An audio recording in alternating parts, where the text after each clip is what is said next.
Começando mais um vídeo de farmacologia. Dessa vez a gente vai introduzir o sistema nervoso autônomo e começar a entender um pouquinho mais do que é esse sistema nervoso. A gente vai relembrar alguns conceitos lá da fisiologia, para que nos próximos vídeos a gente comece a falar sobre a farmacologia em si, os fármacos e seus respectivos mecanismos de ação, beleza? Então, quando a gente pensa no sistema nervoso autônomo, a gente precisa lembrar que a gente tem o nosso sistema nervoso e suas divisões. Então, o sistema nervoso central e o sistema nervoso periférico. O sistema nervoso periférico ele vai ter também subdivisões. Então, a gente pode dividir em somático e autônomo, certo? E aí, o sistema nervoso autônomo, ele também tem subdivisões. Então, dentro do sistema nervoso autônomo, a gente tem o sistema nervoso autônomo simpático, o parasimpático e o entérico. O foco do nosso vídeo hoje vai ser em falar sobre o sistema nervoso autônomo simpático e o parasimpático, beleza? Vocês estão vendo que tem um desenho aqui embaixo? Vocês podem estar pensando, meu, mas o que tem a ver isso aí, cara? Tem tipo um balanço ali, um cara morto ali, deitado, dormindo, um cara correndo de uma cobra.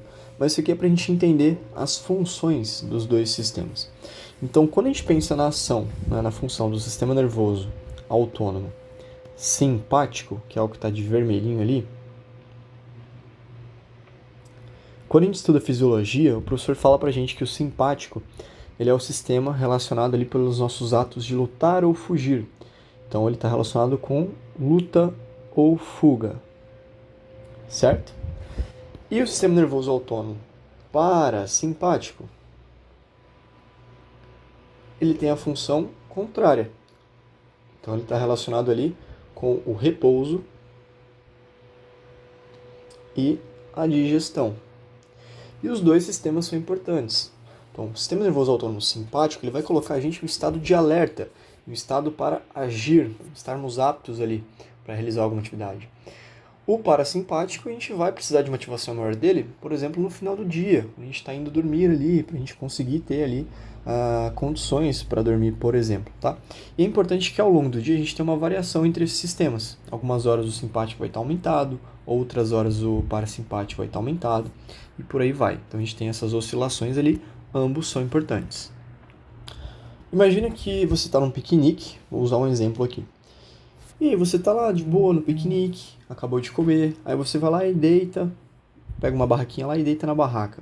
Aí você tá de boa, né, tranquilo, sua frequência cardíaca está diminuída, a gente tem ali um processo de repouso ali, o sistema parasimpático ele vai estar aumentado. Então nessa situação a gente tem um aumento do sistema nervoso parasimpático.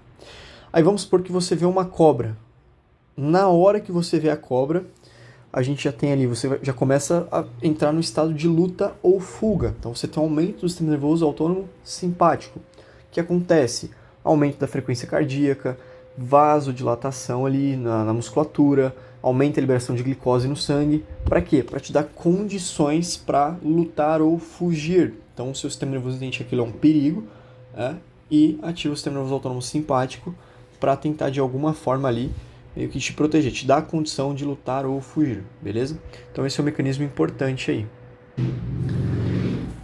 Agora vamos entender um pouquinho mais sobre cada um. A gente não vai aprofundar tanto nesse vídeo, porque tem um vídeo aqui de fisiologia do sistema nervoso, só do sistema nervoso autônomo. Então quem quiser se aprofundar um pouquinho mais do sistema nervoso autônomo, pode dar uma consultada naquele vídeo. Aqui a gente vai entender só relembrar algumas características gerais aí de cada um, tá bom? Então eu vou desenhar aqui de um lado o simpático, e do outro lado, parasimpático. Deixa eu só fazer um esqueminha, aí eu coloco para vocês. Dei uma mudadazinha aqui. Então, aqui a gente tem um esqueminha para a gente entender as funções de cada um desses sistemas. Então, do lado a gente tem o sistema nervoso autônomo simpático e do outro o parasimpático. E aqui a gente vai entender um pouquinho sobre a atividade desses sistemas. Lembra que um está relacionado com luta ou fuga e o outro com repouso e digestão. Então a gente pode chamar eles de antagonistas. Eles têm funções antagônicas, certo? Então o que um faz, o outro faz o contrário. A não ser para uma atividade específica que a gente vai falar ali daqui a pouquinho. beleza? Então, basicamente, a gente está vendo aqui a função de cada um deles em diferentes tecidos, diferentes órgãos ali e sistemas. A começar pelos olhos, né? Então, quando a gente pensa ali nos nossos olhos, o sistema nervoso autônomo simpático ele é responsável pela dilatação das nossas pupilas, processo que a gente chama de midríase, certo? O parasimpático ele vai fazer a constrição das pupilas, um processo que a gente chama de miose, beleza? Aqui a gente tem as glândulas salivares, então isso aqui era para representar as glândulas salivares, não está tão fidedigno assim, mas vocês imaginam que é ali, beleza? Então, basicamente, a gente tem a ação do sistema nervoso autônomo parasimpático, controlando as glândulas salivares, certo? Porque pensa bem, quando que a gente precisa aumentar a produção de saliva? Quando a gente vai se alimentar. Então, a gente tem enzimas ali na saliva que vão auxiliar nessa digestão dos carboidratos ali, por exemplo, tá? Então, durante o processo de digestão ali, né, quando a gente vai se alimentar, a gente tem um aumento do parasimpático que vai aumentar a produção de ativação dessas glândulas salivares. No coração, eles vão ter efeitos contrários, e a gente vai entender sobre isso quando a gente for falar dos receptores. Mas o simpático, ele basicamente vai aumentar a frequência cardíaca, e o parasimpático, ele vai diminuir a frequência cardíaca, beleza? No pulmão, o simpático, ele gera um relaxamento das vias aéreas. Se eu penso que as vias aéreas estão relaxadas, elas vão estar aumentadas. Então, isso permite que eu tenha um fluxo maior de ar, um volume maior.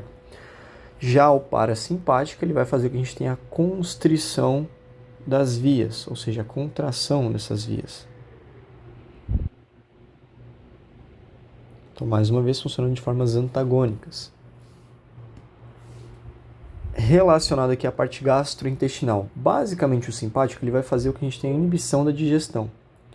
Então, quando o simpático está ativado, a gente vai ter um aporte de um fluxo sanguíneo ali sendo direcionado para outras regiões, por exemplo, para a parte muscular ali.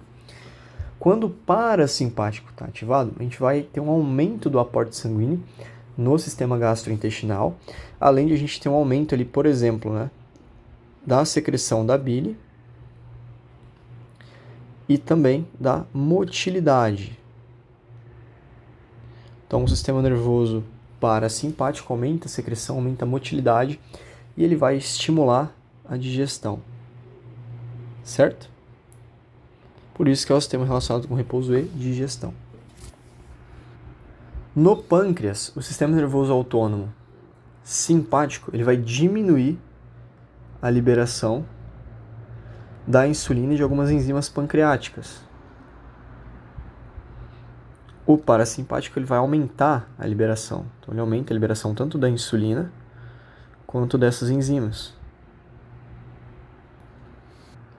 O simpático, aqui nos rins, esse mecanismo renina-angiotensina-aldosterona, ele aumenta a liberação de renina, que vai se transformar em angiotensina do tipo 1, 2 e tal.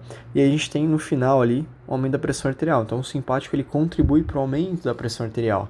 Pessoas muito estressadas, que têm uma ativação maior do sistema nervoso simpático, elas podem ter uma PA aumentada. Quando a gente pensa na ação da bexiga, por exemplo, o parasimpático ele vai gerar a contração do detrusor, que está relacionado com a liberação da urina. O simpático ele faz com que a gente tenha um relaxamento do músculo detrusor. E aí a gente tem o que a gente chama de armazenamento, né? Então a urina fica armazenada. Aqui a gente tem uma ação, né, nessa região, quando a gente pensa ali, por exemplo, no processo sexual masculino ali, né? A gente tem uma ação combinada, tanto do simpático quanto do parasimpático. Então, o parasimpático ele é responsável pela ereção, pelo mecanismo de ereção. E o parasimpático ele é responsável por induzir o processo de ejaculação masculina. Então, ambos vão atuar em conjunto. Então, a única atividade pela qual ambos atuam de forma sinérgica, né, um influenciando no outro ali, é nessa questão do controle sexual ali masculino. E basicamente seria isso, né? Aqui eu coloquei o útero também, então o simpático ele estimula a contração uterina, né, por exemplo. Então, só para a gente entender. Vocês viram que aqui, ó, se a gente for prestar bastante atenção, a gente tem os gânglios do sistema nervoso simpático bem próximos da medula, né? Eu acabei nem explicando, mas imagine que isso aqui é a medula. Então a gente tem mais em cima a região de tronco encefálico, né? Aqui é o restante da medula. Os gânglios simpáticos, eles são mais próximos à medula, tá vendo que eles estão nessa região. Então quando a gente pensa nos neurônios simpáticos, a gente tem um primeiro neurônio curto e um segundo neurônio mais comprido, certo? No parasimpático é o contrário. Então olha onde os gânglios estão, eles estão mais próximos dos tecidos. Então aqui a gente tem um primeiro neurônio maior e um segundo neurônio curtinho. Uma outra característica é que os gânglios simpáticos, eles vão sair ali da região torácica, do meio da nossa coluna. Os gânglios parasimpáticos, eles saem das regiões mais das extremidades, né? Então da região ali de tronco encefálico e da região sacral, beleza? Tronco encefálico ali, cervical alta e sacral. Então agora a gente já entendeu um pouquinho sobre as funções desses sistemas, tanto do simpático quanto do parasimpático. A gente vai voltar para falar um pouquinho mais agora sobre os receptores de cada um deles. Então aqui tem um esqueminha bem simples para a gente começar a entender um pouquinho mais sobre cada um deles. A gente falou do simpático, está relacionado com luta ou fuga, e do parasimpático, repouso ou digestão. A gente também viu que os neurônios simpáticos, o primeiro neurônio é mais curtinho, o segundo é maior, e no parasimpático é o contrário, tá? Então aqui a gente tem dois neurônios. Um deles é o neurônio que a gente chama de neurônio pré-ganglionar. Então a gente lembra que aqui a gente vai ter os gânglios, né? Os gânglios, eles são partes ali onde a gente tem corpos neuronais fora do sistema nervoso central. Então a gente tem os gânglios simpáticos e gânglios parasimpáticos. Então esse primeiro neurônio aqui é o neurônio pré-ganglionar. E aqui a gente tem o neurônio pós-ganglionar. Do outro lado a mesma coisa, né? Então a gente tem o neurônio pré-ganglionar e o neurônio pós-ganglionar. Beleza? Em relação aos neurotransmissores, quando a gente pensa no sistema nervoso simpático, vamos começar por ele. Esse primeiro neurônio aqui, que é o neurônio pré-ganglionar, ele vai liberar um neurotransmissor que a gente já conhece, que é a acetilcolina. A acetilcolina, aqui nessa sinapse ganglionar, ela vai se ligar a um receptor específico, que é um receptor do tipo nicotínico. A gente vai falar um pouco mais sobre esses receptores daqui a pouquinho. Mas quando a gente pensa no receptor nicotínico, a gente está falando de um receptor que é ionotrópico, ou seja, lembra daquele receptor? Ionotrópico é aquele que permite a passagem de íons, certo? Então a acetilcolina ela se liga a esse receptor, ela vai ativar esse receptor, aí a gente vai ter como se fosse uma portinha abrindo aqui, e a gente tem a entrada de íons. Tá? Então pode ser, por exemplo, sódio, pode ser cálcio, dentre outros ali. Tá? E aí essa célula vai ficar positiva, despolarizando esse neurônio pós-ganglionar. O neurônio pós-ganglionar simpático, quando ele é ativado, ele vai liberar um outro neurotransmissor, que é a noradrenalina. Certo? E a nora ela vai ter duas funções diferentes. A nora ela pode se ligar, na verdade ela vai ter dois mecanismos, ela pode se ligar tanto a receptores do tipo beta-adrenérgicos, quanto receptores do tipo alfa-adrenérgicos, lá no órgão-alvo. Então aqui a gente tem o órgão ou tecido-alvo, né? Vou colocar lá no tecido-alvo. Certo? Então, como é que funciona o sistema nervoso simpático? A gente tem o neurônio pré-ganglionar, que libera acetilcolina. Ela se liga ao receptor nicotínico, gerando a despolarização do neurônio pós, que vai liberar noradrenalina. A nora pode se ligar a receptores do tipo beta ou receptores do tipo alfa. A gente vai falar mais detalhado deles daqui a pouco, tá bom? Já começa com esse conceito aí. Quando a gente pensa no sistema nervoso autônomo parasimpático, a gente tem o neurônio pré-ganglionar liberando, deixa eu aumentar um espacinho aqui, liberando também a acetilcolina, que também vai se ligar ao receptor nicotínico nesse neurônio pós-ganglionar.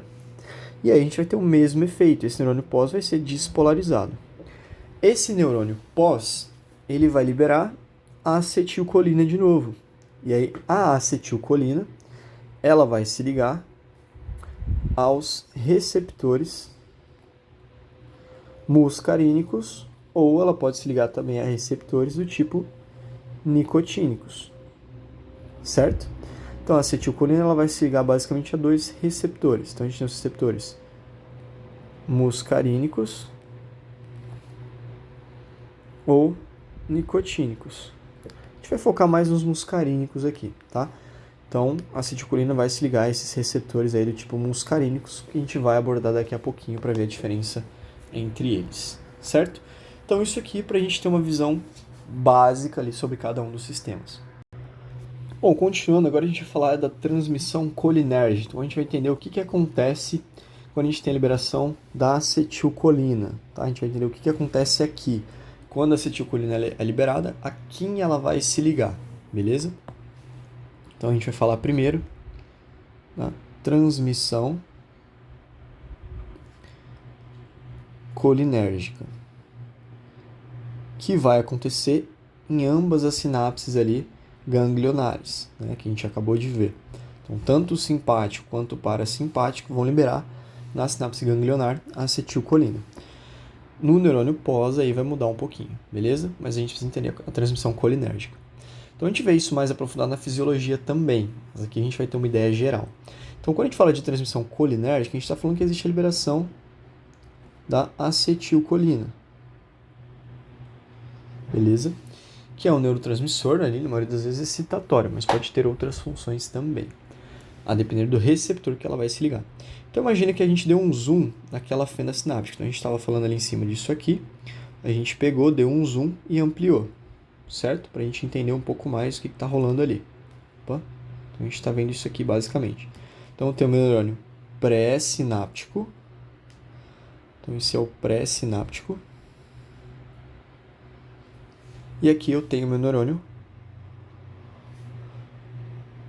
pós-sináptico. Certo? Quando o neurônio pré-sináptico libera acetilcolina, então basicamente a gente tem ali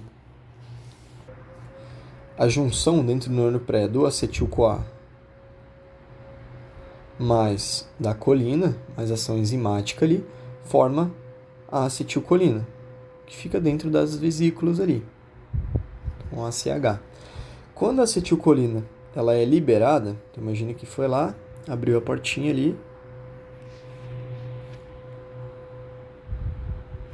a acetilcolina foi liberada para a fenda sináptica.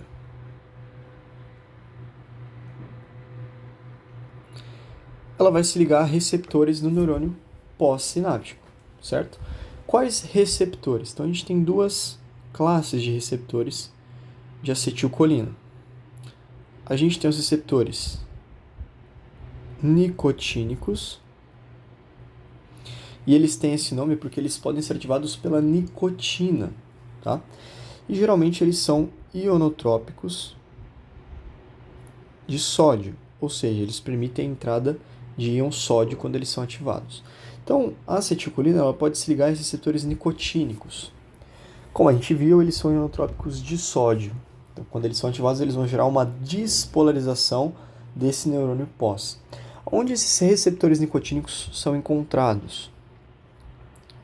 Na junção neuromuscular, ou seja, nos músculos ali. Então, a gente pode dizer que eles são importantes para a contração muscular. E eles são encontrados nos neurônios. Tanto os neurônios ali ganglionares, como a gente viu, quanto alguns neurônios cerebrais.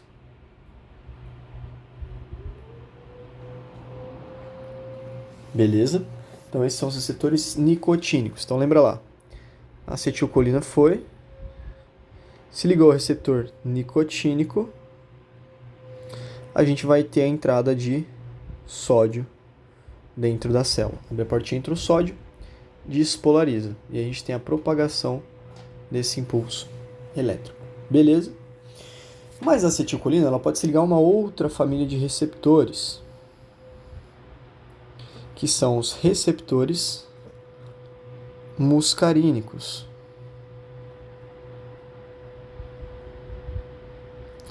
Esses receptores muscarínicos, eles têm esse nome porque eles podem ser ativados por um cogumelo, né? E uma substância, se não me engano, chama muscarina, que é presente num cogumelo lá, acho que é Amanita muscarina, alguma coisa assim. E aí eles deram o nome desse receptor de muscarínico, tá? Então só uma curiosidade ali. Esses receptores muscarínicos, eles são metabotrópicos. E se você assistiu os outros vídeos de farmaco, você viu que o receptor metabotrópico é aquele receptor que ele é ligado a uma proteína G, certo?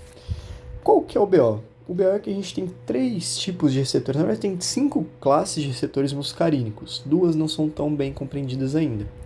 Mas a gente tem 5 classes. Então, a gente tem o receptor muscarínico M1. Esse receptor M1 ele vai ser encontrado principalmente em 2 regiões. Então, lá no sistema nervoso central. E ele tem relação lá no sistema nervoso central com a nossa cognição e com a memória.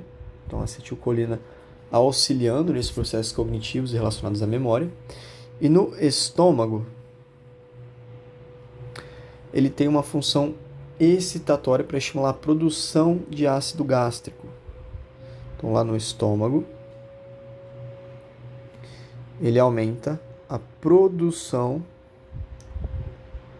do ácido gástrico, que é importante para a gente ter a digestão, certo? Por exemplo, a gente tem uma outra classe desses setores que é o M2. O M2 ele é encontrado principalmente no coração. E lá no coração, quando esse receptor ele é ativado, ele é ligado a uma proteína G do tipo I.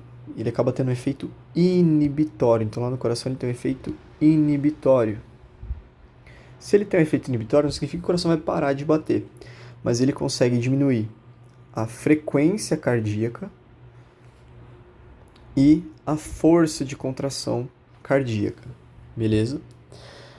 Existe ainda uma outra classe que são os receptores do tipo M3. Esses receptores M3, eles estarão presentes em músculo liso e glândulas. Então, eles são responsáveis por ações da musculatura lisa em glândulas. E o M3, ele geralmente é ligado a uma proteína G do tipo Q, que é uma proteína G excitatória. Então, geralmente são neurônios, é um receptor que vai gerar algum estímulo excitatório. E lá na musculatura lisa e nas glândulas, então a gente tem ali, por exemplo, as glândulas salivares. Quando a gente pensa em músculo liso, a gente está falando de músculo liso gastrointestinal, então ele auxilia no peristaltismo. E lá nos pulmões a gente também tem esse receptor ali que vai gerar um processo de broncoconstrição, certo? Então ele vai estar nas glândulas salivares, lá no nosso sistema digestivo. Deixa eu tentar desenhar aqui o intestino mais ou menos. Sistema digestivo e nos pulmões, o M3, beleza? Então esses são os 3 principais. A gente tem mais 2 receptores muscarínicos que são encontrados principalmente no sistema nervoso central, que é o M4 e o M5. Mas não se sabe ainda exatamente qual a função de cada um. Então, não se conhece muito ainda sobre. Então, o sistema nervoso central, não se sabe ao certo o que eles fazem, quais processos eles vão mediar ali, tá? Então, assim, de forma geral, o M1, ele sempre vai gerar uma ação excitatória. O M2, ele tende a ser mais inibitório. E o M3, excitatório. O M4 e o M5, eles vão variar, né? Então, o M4 ele é inibitório, o M5 excitatório, mas a gente não entende muito bem ainda o mecanismo de funcionamento deles. Beleza, então a acetilcolina foi lá, se ligou aos receptores nicotínicos ou muscarínicos. O que sobra de acetilcolina, esse restante aqui que não se ligou a nenhum receptor, ele vai sofrer ação de uma tesourinha que fica na fenda sináptica, que é chamada de acetilcolinesterase. A acetilcolinesterase é uma enzima que ela fica na fenda sináptica ali, pronta para fazer a degradação da acetilcolina. E aí ela degrada essa acetilcolina e ela manda a colina, para que a colina seja usada de volta pelo neurônio pré para a síntese de mais acetilcolina. Então a acetilcolinesterase, ela é importante. Agora, por que a gente precisa saber essa questão de receptores ali, né? A gente tem fármacos, os fármacos parasimpáticos, algumas características, né? Quando a gente pensa nos fármacos, opa, deixa eu fazer de azul, que o parasimpático está de azul, só para a gente não confundir, né? Então ali em cima eu desenhei de azul. Quando a gente pensa nos fármacos parasimpáticos,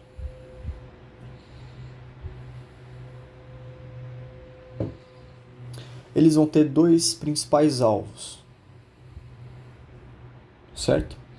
A gente pode colocar até três, né? Eu vou colocar em dois aqui. Um deles é a acetilcolinesterase. Então a gente pode ter fármacos que bloqueiam, por exemplo, a ação da acetilcolinesterase para aumentar a acetilcolina na fenda sináptica. E a gente tem os fármacos que vão atuar nos receptores. Eu falei que tem três porque a gente tem duas classes de receptores ali principais: os nicotínicos e os muscarínicos, certo? Então esses são os principais alvos farmacológicos do sistema nervoso autônomo parasimpático. Uma coisa que a gente precisa considerar é que os fármacos parasimpáticos eles são altamente inespecíficos. E aí, se você assistiu os vídeos anteriores, você sabe que quando a gente fala de um fármaco que é inespecífico, a gente está falando de um fármaco que se liga em vários receptores, certo? Ou em vários tecidos. Quando isso acontece, a gente tem mais efeitos adversos. Então, os fármacos parasimpáticos, eles costumam ter ali mais efeitos adversos, beleza? Então, isso são algumas considerações aí importantes. Agora, a gente vai falar de um outro tipo de transmissão de neurotransmissores, que é a transmissão adrenérgica.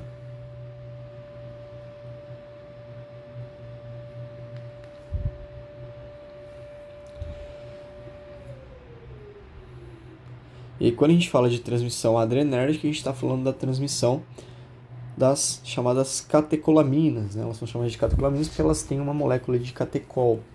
A noradrenalina e a adrenalina, que é liberada ali pela suprarrenal, hormônio. Então, vamos fazer o mesmo desenho ali, a gente vai fazer aquele esqueminha que a gente fez. Então, lembra que aqui eu tenho o neurônio pós-ganglionar, que é o neurônio pré-sináptico também, né? Então, aqui a gente está falando do neurônio pré-sináptico. Quando eu falo pré-sináptico, eu não estou falando que é esse primeiro aqui, tá? Só deixar claro. A gente está falando sempre desses neurônios aqui, do segundo neurônio, que é o pós-ganglionar. A gente está falando que ele é pré-sináptico em relação à sinapse. Então, a sinapse é quando a gente tem a comunicação aí entre um neurônio e o outro, um tecido-alvo ali. Então, esse neurônio pré-sináptico, ele vai liberar aqui no tecido-alvo, certo? Um determinado neurotransmissor. Então, não confundo aí, tá bom? Então, a gente está falando do neurônio pós-ganglionar, né? Que seria ali aquele neurônio terminal ali. Então, é o pós-ganglionar, liberando um neurotransmissor para se ligar ao seu tecido-alvo, beleza? Vou colocar até assim que fica mais tranquilo. Beleza, então a gente já entendeu isso aí. Quando a gente pensa na transmissão adrenérgica, a gente está falando do sistema nervoso autônomo simpático, certo? Então ela vai ser exclusiva do sistema nervoso autônomo simpático. O parasimpático não faz essa transmissão adrenérgica, beleza? Mas o neurônio pós-ganglionar simpático, ele libera a adrenalina ali, a noradrenalina, beleza? Então, basicamente, a gente tem ali um processo, né, para síntese ali, a tirosina, ela vai se ligar a L-dopa e vai sofrer algumas conversões, isso aqui forma a dopamina. A dopamina ela vai sofrer outras ações ali para gerar a noradrenalina. Se vocês quiserem entender um pouquinho mais sobre esse processo, tem vídeo de neurotransmissores aí na fisiologia básica. A noradrenalina, ela vai ser colocada dentro das vesículas e, em uma hora, quando for necessário, ela vai ser liberada. Então, aqui a gente tem a liberação da noradrenalina. Uma vez que essa noradrenalina ela foi liberada na fenda sináptica, ela precisa se ligar aos seus respectivos receptores para poder gerar algum tipo de efeito. E a nora ela pode se ligar a dois receptores, que a gente até comentou ali.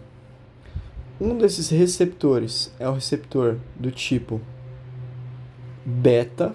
Então a gente tem os receptores do tipo, vou colocar de preto, beta. E aí a gente tem subdivisões dos receptores beta, tá? Os receptores beta, eles são receptores metabotrópicos também. Então eles vão ser aqueles receptores ligados à proteína G, tá? E aí a gente tem três tipos. A gente tem o receptor beta 1, a gente tem o receptor beta 2 e o receptor beta 3. O beta 1, ele é encontrado principalmente no coração e lá nos rins. Quando esse receptor ele é ativado no coração, ele faz com que a gente tenha um aumento da frequência cardíaca e da contratilidade cardíaca. E isso é importante, por exemplo, se eu quero correr, né, que foi o que a gente falou ali. Nos rins, ele regula a liberação de renina. Então, ele aumenta a liberação de renina. A renina, ela vai gerar alguns efeitos ali, mas basicamente ela faz no final ali daquele sistema renina-angiotensina-aldosterona, a gente tem uma vasoconstrição, aumento da liberação de aldosterona, reabsorção de cálcio, então aumenta tanto a volemia quanto a vasoconstrição. Esses dois fatores eles vão contribuir também para a regulação da PA. Então o sistema nervoso simpático ele é importante para a regulação da nossa pressão arterial. Por isso que quem fica muito estressado, tem uma ativação simpática muito grande, pode ter um aumento da pressão arterial ali, beleza? O receptor beta 2, ele é um receptor que ele vai estar localizado nos pulmões, os brônquios ali, e quando ele é ativado, ele gera um relaxamento da musculatura lisa, brônquica, certo? Então ele faz o que a gente chama de broncodilatação. Olha que ótimo. Esse receptor beta 2, ele também é encontrado lá no fígado, onde a gente tem um acúmulo de glicogênio. Então lembra que no fígado a gente tem aquelas cadeias de glicogênio que ficam armazenadas. O glicogênio é uma forma de a gente armazenar glicose. E lá no fígado, esse receptor, deixa eu escrever aqui fígado, né? Senão vocês vão saber o que é. E aqui é o pulmão. O desenho é mais ou menos, então a gente tem que escrever para demonstrar ali. Lá no fígado, ele vai estimular um processo que a gente chama de glicogenólise. Então você tem lá as cadeias de glicogênio. Quando a gente fala da glicogenólise, a gente está falando de vai ativar uma enzima específica que vai cortar o glicogênio para liberar a glicose na corrente sanguínea. E aí a gente tem um aumento da glicemia. Certo? E por fim, mas não menos importante, a gente tem um receptor do tipo beta 3. O beta 3, ele está localizado lá no tecido adiposo. Imagina que isso aqui é uma célula adiposa, a gente tem um triacilglicerol ali dentro. Lá no tecido adiposo, quando esse receptor beta 3 ele é ativado, ele vai estimular o processo de lipólise. Então a gente tem lá a célula adiposa e o triacilglicerol, certo? São três ácidos graxos ligados ao glicerol. Ele vai ativar as lipases, que vão fazer o quê? Vão degradar esses triacilgliceróis para liberar o glicerol e os ácidos graxos para a corrente sanguínea. E aí esses ácidos graxos eles podem ser utilizados como fonte energética, certo? Então, esses são os três principais receptores do tipo beta. Agora, a noradrenalina, ela também pode se ligar a uma outra classe de receptores, que são os receptores do tipo alfa. E aí a gente vai ter dois tipos de receptores alfa. Então, os receptores alfa a gente pode classificar em alfa 1 e alfa 2. O receptor alfa 1, ele vai ser encontrado, ambos podem ser encontrados nos vasos sanguíneos, tá? O alfa 1, ele vai estar em maior predominância nos vasos sanguíneos.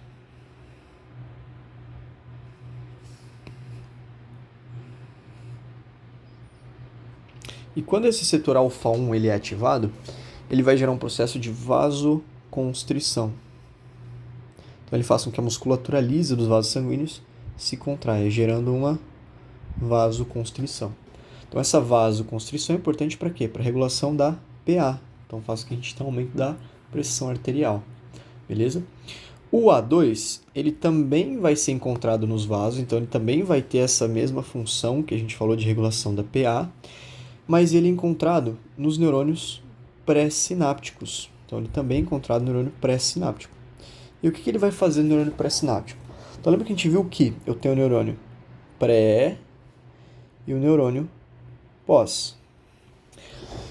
Então a gente tem a liberação da nora, certo? A nora foi liberada, se ligou ao receptor alfa ali, se ligou a algum receptor, por exemplo, alfa 1. A gente tem alguma coisa ali acontecendo. Mas se ligou a algum tipo de receptor, não vou colocar um nome aqui não. Mas se ligou a um receptor, a gente vai ter alguma ação acontecendo ali. Quando a gente tem um acúmulo de nora aqui, quando aumenta a quantidade de noradrenalina, a nora ela vai se ligar ao receptor, que é esse receptor alfa 2, no neurônio pré. Então a gente tem o pré-sináptico e o pós. E o que ela faz? A nora, quando ela se liga a esse receptor, ele tem um efeito inibitório. Então o que ele vai fazer? Basicamente, imagina que a gente tem aqui uns canaizinhos de cálcio. Quando o cálcio entra na célula, ele faz com que ela despolarize. Se ela despolariza, a gente tem mais liberação de noradrenalina. Quando a gente tem a nora se ligando no receptor alfa 2, ele vai bloquear esses canais de cálcio. Se ele bloqueia o canal de cálcio, não vai ter entrada de cálcio, a célula vai começar a ficar mais negativa e ela vai ficar repolarizada. Quando a célula repolariza, ela fica inibida. Então ele tem um papel de inibir o neurônio pré. Então diminui a liberação da noradrenalina. Então é meio que um mecanismo de feedback, né? Feedback negativo ali. E uma forma de controlar a liberação e a quantidade de noradrenalina na fenda sináptica, beleza? Então esses são os dois principais grupos, classes de receptores adrenérgicos. Agora, depois que ocorre a liberação, a nora se liga lá aos receptores e tal, a gente precisa ter a degradação da nora. E quem faz essa degradação, na verdade a gente tem duas enzimas que fazem isso. Uma delas fica no próprio neurônio pré. Então a nora ela vai ser recatada, ela vai voltar para esse neurônio pré-sináptico, onde ela vai sofrer a ação da MAO, que é a monoaminooxidase. A MAO ela vai fazer a degradação dessa noradrenalina, beleza? Ou então, na fenda sináptica ou no tecido-alvo, a gente pode ter ação de uma outra enzima, que é a CONT, a catecol-o-metiltransferase. A CONT, ela também vai fazer a degradação da noradrenalina.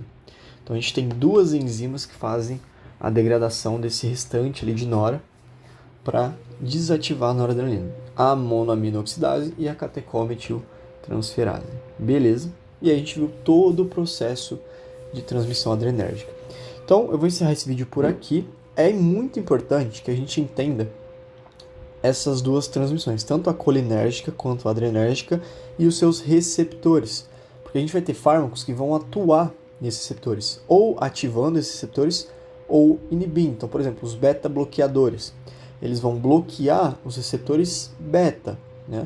A gente tem ali os inibidores da MAO, que vão inibir a degradação da nora e de outros neurotransmissores. Então, assim, a gente precisa entender de uma forma geral cada um desses sistemas, entender os receptores, onde eles estão localizados e qual a função de cada um, beleza? Então, eu vou encerrar esse vídeo por aqui, espero que tenha ajudado vocês. Se gostou, dá uma curtidinha aí e comenta ali, deixa um feedback aí. Até o próximo vídeo. Valeu e até mais!